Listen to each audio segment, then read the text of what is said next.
What's up guys? In this tutorial, I will show you how to fix a problem when the People Nearby feature is not showing up on Telegram. If you've noticed that the People Nearby option has disappeared from your Telegram app, it's due to a recent update by Telegram.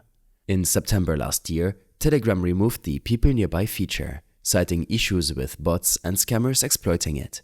This feature allowed users to discover and connect with others nearby.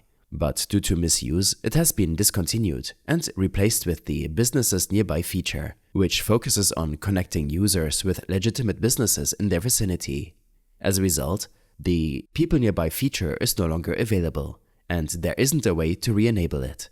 You can learn more about this by checking out the link in the video description.